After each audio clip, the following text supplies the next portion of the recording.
포용을 읽는 방법을 먼저 소개를 드릴게요.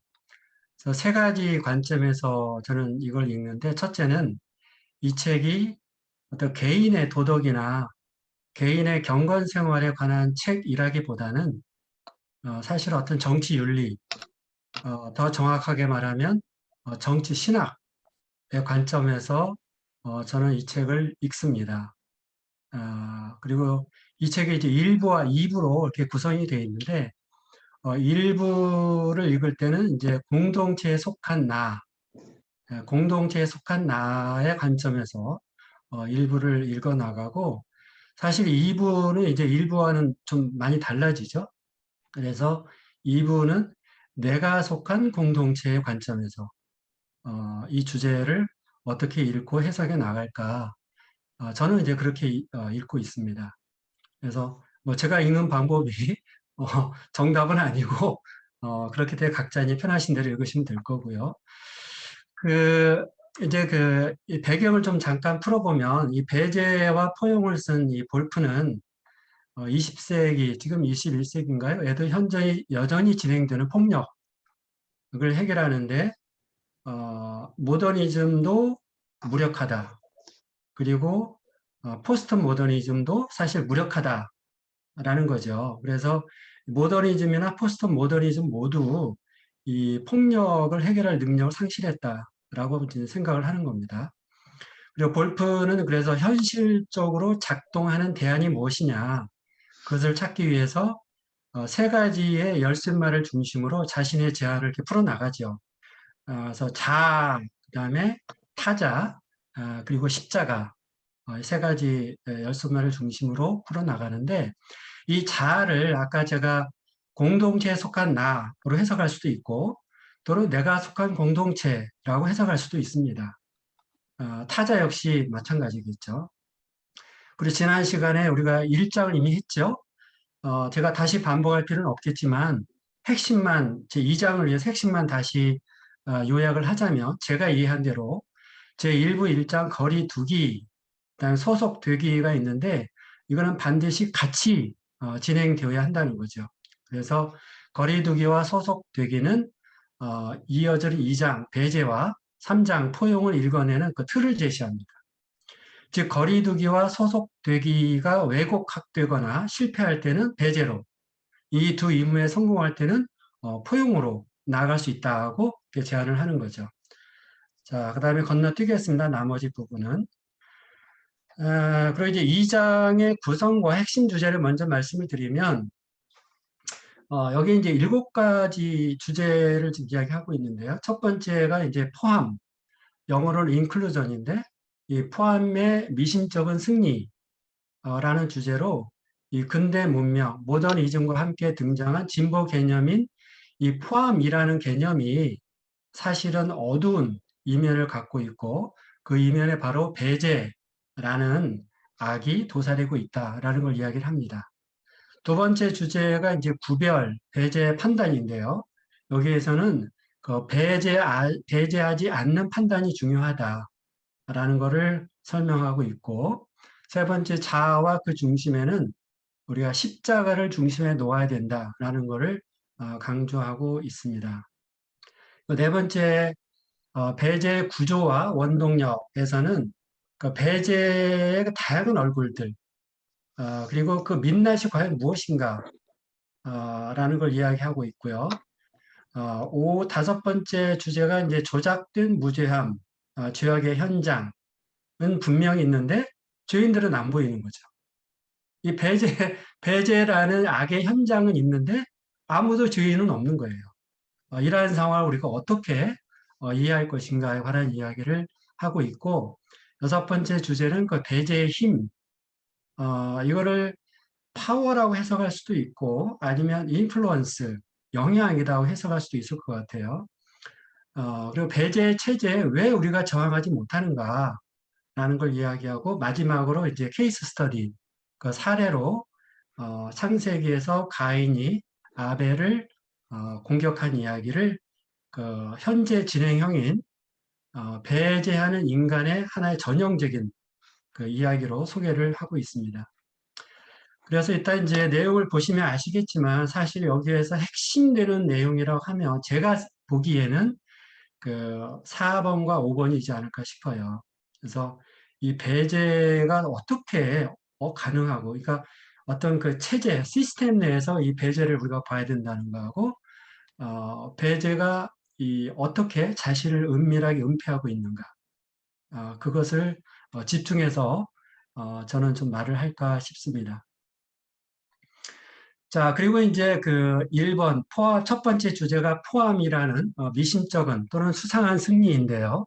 그 아래 보시면 1, 2, 단락마다 제가 1번, 2번, 3번, 4번 이렇게 번호를 붙여놨어요. 3번, 4번. 이건 뭐냐면 제 발제를 이제 들으실 때 잠깐 딴 생각 하실 수도 있어요. 그러면 제가 어디를 발제하고 있는지 잊어먹을 때문에 제가 지금 1번 달라, 2번 달라 이렇게 말씀을 드릴 겁니다. 그러니까 혹시 중간에 길을 잃으셨더라도 쉽게 따라오실 수 있으실 겁니다.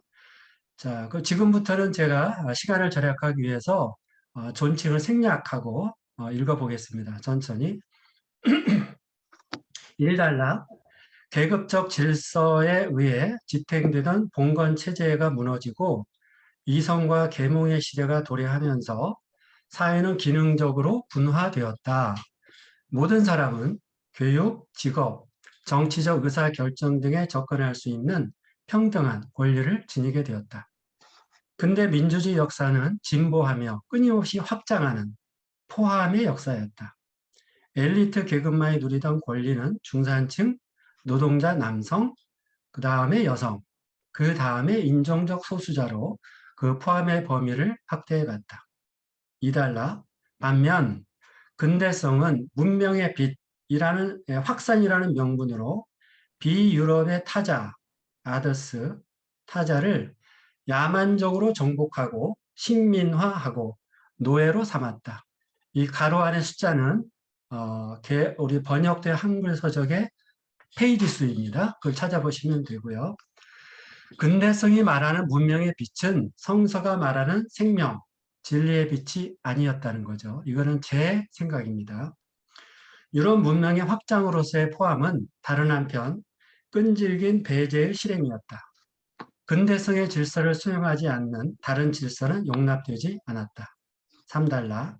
배제는 문명 안에 숨겨진 야만성이며 선한 것들 사이에 존재하는 악이며 개인적, 집단적 자아의 벽 안에 있는 타자를 향한 범죄이다. 배제는 범죄입니다. 미셸 푸코가 광기의 역사에서 지적하였듯이 인간의 문명은 합리적이지 않은 사람들, 예를 들어 가난한 불황자와 범죄자, 광인들을 한센병 환자들이 사는 배제된 비인간의 구역에 몰아넣으려 했다. 포함의 추악한 이면인 배제에 저항하여 푸코, 자크 데리다, 질 들레스 등의 포스트 모던 사상가들은 경계 자체를 허물고자 하였다. 4달러. 그러나 경계가 없다면 우리는 무엇에 맞서 싸우는지만 알 수 있을 뿐 무엇을 위해 싸우는지는 알 수 없게 된다. 네, 그 다음에 2번 주제로 넘어가겠습니다. 구별, differentiation, 배제, exclusion, 판단, judgment. 5달러. 그렇다면 어떻게 혼돈이라는 악령에게 우리의 영역을 팔지 않고도 배제에 맞서 싸울 수 있을까? 이를 위해서는 구별과 배제를 구분하고 배제하지 않는 판단을 할 수 있어야 한다. 6달러. 주의할 점은 구별이란 단순한 의미의 분리와 다르다는 것이다. 구별은 분리 이후에 새로운 결합을 통해 마무리된다. 네. 예를 들어 창세기 1장에서 하나님은 분리하실 뿐만 아니라 새로운 관계망을 형성하신다. 우리가 우리 자신인 것은 우리 옆에 있는 타자로부터 분리되어 있기 때문만이 아니라 우리가 분리된 동시에 연결되어 관계망을 형성하고 있기 때문이다. 자신의 내부에 타자들이 이미 자리하고 있다. 3주제, 자아와 그 중심. 7달러. 어떻게 배제하지 않는 또는 배타적이지 않은 판단을 내릴 수 있을까? 이는 판단하는 자아의 중심이 새롭게 됨으로써만 가능하다. 라인홀드 니버는 인간의 본성과 운명에서, 이건 책입니다. 갈라디아서 2장 19로 20절을 설명하면서 어, 그 뭐냐면 있죠. 각주. 나는 그리스도와 함께 십자가에 달려 죽었습니다. 이제는 내가 사는 것이 아니라 그리스도가 내 아래서 사시는 것입니다. 그죠? 이거를 설명하면서 십자가에 달려 죽음을 통해 자아가 파괴되었다고 주장하였다. 이게 이제 리버의 주장이죠. 그러나 이는 지나치게 급진적인 해석인데 바울은 동일한 자아가 십자가에 못 박힘 이후에도 계속해서 살아간다고 생각하기 때문이다. 따라서 바울이 말한 것을 표현하기 위해서는 디센터링, 디센터링과 리센터링이 더 나은 용어이다. 리센터링으로 새롭게 된 자아는 스스로 개방하고 자신을 내어주며 자신 안에 타자를 위한 자리를 마련한다. 그러니까 이제 이게 디센터링과 리센터링은 아실 것 같아요. 그래서 리센터링은 이제 그리스도 중심으로 다시 자아가 재편된다는 이야기고, 구체적으로 이렇게 의미하는 말을 세 가지로 설명하고 있습니다. 첫째, 스스로를 개방하고, 둘째, 자신을 내어주며, 셋째, 자신 안에 타자를 위한 자리를 마련하는 것이라고 이제 어, 볼프는 설명을 하고 있지요. 자, 네 번째 주제, 배제의 구조와 원동력, 8단락, 재명명과 재창조. 이거는, 네, 일단, 그러니까 마가복음 2장 1절로 12절인데요. 이거 무슨 내용이냐면, 이제 그 중풍병자를 그 네 명의 친구들이 데리고 왔는데 사람이 너무 많아서 예수님께 가까이 갈 수가 없으니까 그 천장을 뚫고 이렇게 이제 그 중풍병자가 누워 있는 침대를 이렇게 내리는 그 장면입니다. 이제 그 장면인데 이제 여기에 보시면 그 예수께서 중풍병자에게 이르시되 작은 자야 내 죄 사함을 받았느니라라고 말씀하시거든요. 어, 자, 이제 여기에 이 재명명과 재창조인데요. 이게 재명명이라는 것은 리네이밍이라는 거고요. 그다음에 재창조는 리크리에이션인데 이 볼프는 이 두 가지를 우리가 잘 구분을 해야 된다고 이야기를 제안을 하고 있습니다. 그 마가복음 2장에서 예수께서 중풍병자에게 이르시되 어, 내 병이 나았다고 하시질 않고 왜 내 죄 사함을 받았다고 하셨을까? 요거에 대해서 이제 질문을 던지는 거죠. 분명히 환자인데 예수님께서 내 병이 나았다라고 하시질 않고 죄사함을 받았다고 말씀하시거든요. 그래서 이제 요것을 이 볼프는 우리 재명명이라고 이제 이야기를 하는 거죠. 그게 무슨 말이냐면 사실 중풍병자는 죄가 아니지 않습니까? 병에 걸린 게 죄일 수는 없잖아요. 그런데 이제 그 토라 율법에 의해서 일하는 사람들은 일상의 삶으로부터 배제가 되었죠. 그렇죠? 그리고 이제 병이 나았을 때 다시 그 공동체의 삶으로 복구할 수가 있었다는 거죠. 이제 그런 의미에서 예를 들어서 레이기라든지 이런 데서 이제 이 사람들 격리를 시켰는데 그러한 생각이 점점점 이렇게 흘러오면서 병이 그냥 병으로서 남는 게 아니라 이제는 죄가 돼버린 거예요. 그래서 병자가 꼭 죄인이 돼버린. 그래서 예수께서는 너 이 중풍병은 병이지 죄가 아니다. 그래서 그 당시에 그 유대 바리새인들의 어떤 그런 종교 율법 체계에 의해서 죄인이라고 잘못 붙여진 딱지를 떼어내시는 거죠. 그래서 중풍병자에게 이르시되 내 죄사함을 받았다. 그러니까 예수께서 이 중풍병자가 죄인이라고 애써 생각하신 건 아닙니다. 그렇게 딱지가 붙여진 거죠. 딱지를 떼어내시는 것. 그것을 이 볼프는 제 명명이다라고 이야기를 하고 있습니다. 그래서 우리가 오늘 그러니까 이제 재창조라는 것은 가나마다 붙잡혀온 여인에게 다시는 죄를 범하지 말라. 그건 이제 재창조입니다. 그거를 진짜 죄를 지었기 때문에. 그래서 오늘날 우리가 어떤 집단이나 어떤 행동에 대해서 실제로는 죄가 아닌데 죄라고 딱지를 붙인 일은 없나? 그러한 집단은 없나? 그러한 행동은 없나? 그래서 그러한 문화가 붙여 딱지를 떼어내야 된다라고 제안을 하고 있는 것이죠. 9달러, 배제는 다양한 양상으로 나타난다. 제거 혹은 동화, 그다음에 지배, 유기, 그리고 언어와 인식 작용을 통한 상징적 배제, 타자가 가진 것을 욕망함 등 이런 다양한 형태로 배제가 나타난다. 여기에서 그 6번 각주를 잠깐 읽어보겠습니다. 6번 각주를 읽어볼게요. 죄송한데 제가 우리 민노아 선생님께 잠깐 읽어달라고 부탁을 드릴까요? 각주 6번. 네, 알겠습니다. 상징적, 상징적 배제의 원인을 무지, 알매 실패, 둔감함, 상상력의 빈곤에서 찾는 것을 경계해야 한다.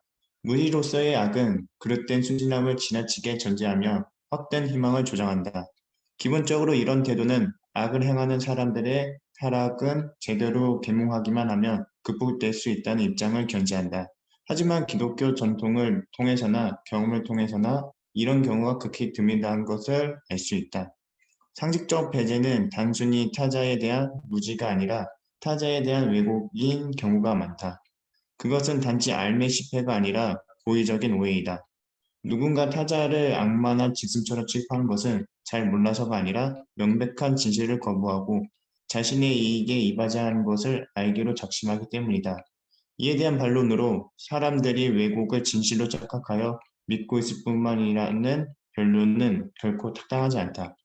오히려 악이 자기를 감추고 번성할 수 있는 관념적인 환경을 만들어낼 능력을 가지고 있음을 보여줄 뿐이다. 예, 감사합니다. 요 각주 6번은 한 번 더 다시 한번 시간이 되실 때 곰곰이 읽어보시면 아마 큰 도움이 되지 않을까 이렇게 생각을 합니다. 감사하고요. 10달러. 그러면 무엇이 배제를 유발하는가? 레비는 위험한 순수라는 책에서 순수를 향한 의지를 제시한다. 이러한 의지는 다원성과 이질성을 동질성과 통일성으로 바꾸고자 한다. 이러한 시도는 자칫 환원하고 배제하고 격리하는 논쟁에 의해 통제되는 전체주의적 프로그램으로 진전되기 때문에 위험하다. 11달러. 배제는 왜 그토록 널리 퍼져 있으며 왜 그렇게 저항할 수 없도록 압도적인가? 가장 잔인한 배제의 행위는 징후에 기초하는 경우가 많다. 하지만 배제로 인한 폐해의 범위는 무관심에 의해 훨씬 크게 나타난다.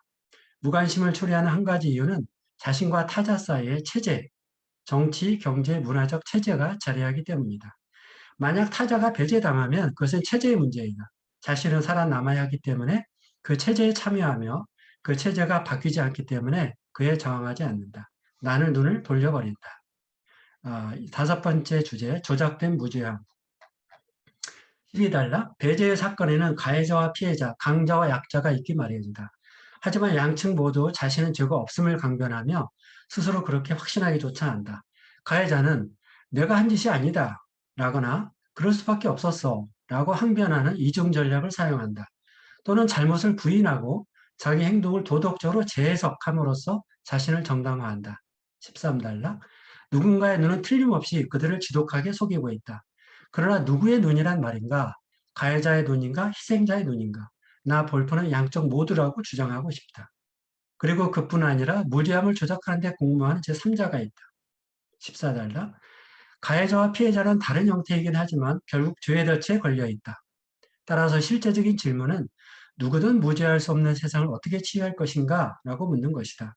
우리는 유일하게 참으로 무죄한 희생자이신 십자가의 그리스도와 그분이 지켜내신 진리의 이름으로 배타성을 중심으로 구축된 세상이 어쩔 수 없이 죄에 빠져 있음을 폭로해야 하며 은총의 경륜이 도덕적 보상의 경륜보다 우월함을 깨달음으로써 세상을 변혁하기 위해 노력해야 한다. 달리 말하면 포용하고자 하는 의지로부터 그 누구도 배제하지 않는 화해의 사역을 추구해야 한다. 그 마태복음 그 각주 10번입니다. 마태복음 23장 15절을 포함한 성서의 전통에는 지옥의 자식이라는 표현과 너의 원수를 사랑하라가 공존한다. 이를 어떻게 해석할 수 있을까?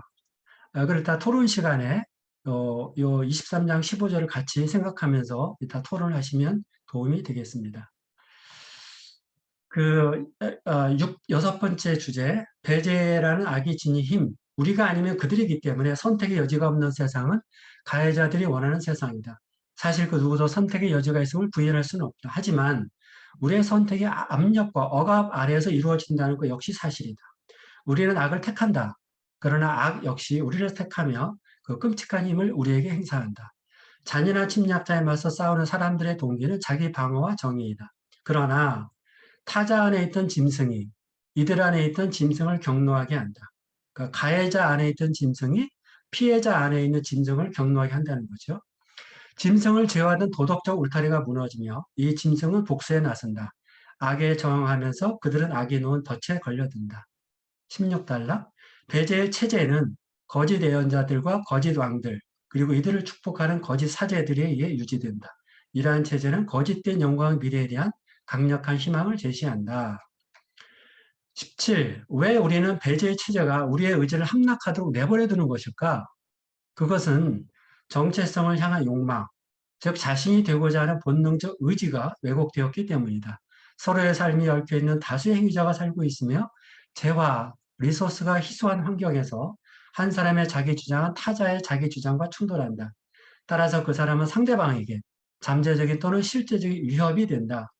대개 그것은 타자의 삶에 대한 위협이라기보다 자기 경계에 대한 위협이며 따라서 자아의 구조에 대한 위협이기도 하다. 바로 이 지점에서 자아의 건전한 자기 주장이 타자에 대한 폭력으로 변질되곤 한다. 18. 사실 이미 처음부터 타자는 자아의 일부다. 타자와의 관계 속에서 내가 형성되기 때문이다.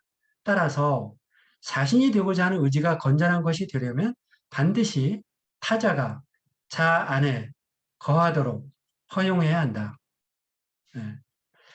7. 가인의 공격. 마지막으로 볼프는 모든 인간이 타자를 배제하는 경향이 있음을 예시하는 우리의 이야기로 아벨을 죽인 가인의 이야기를 가져온다. 볼프는 가인의 이야기를 오늘날에도 여전히 나타나는 현재형 이야기로 해석한다. 20. 이 이야기의 위대함은 가해자의 분명한 심판과 무고한 희생자의 분노로부터 가해자인 가인을 보호하고자 하는 단호한 의지를 결합하고 있다는 점입니다. 하나님은 가인에게 질문하시며 가차없이 그를 정죄하시는 동시에 은혜롭게 그에게 보호의 표지를 주신다. 창세기에 가인이 받은 표는 살인자라는 범죄자의 딱 표가 아니었죠. 그 가인이 복수당하지 않도록 보호해 주시는 표였습니다.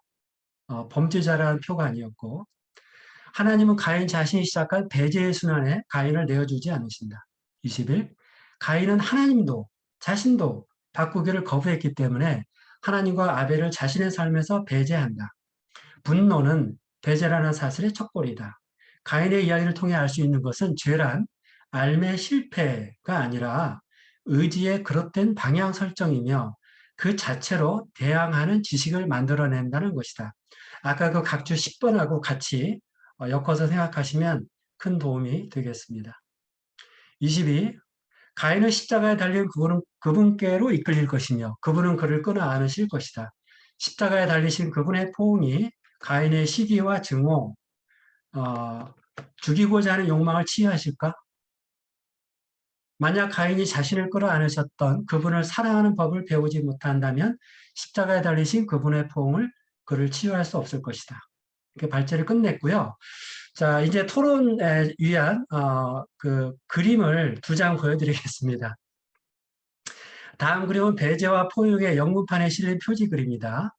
조지 시걸이 1987년 조각 작품 아브라함의 페어웰 투 이스마엘이다. 아브라함이 이별하는 이스마엘을 포옹하고 있으며 자, 요 그림인데요. 이게 조각입니다. 조각. 그래서 여기가 이제 아브라함이 이렇게 등을 보이고 이스마엘을 포옹하고 있고 앞에 하얀 옷을 입고 있는 여인은 하갈입니다. 하갈. 그 맨 뒤에 검은 옷을 입고 서 있는 이 여인은 사라입니다.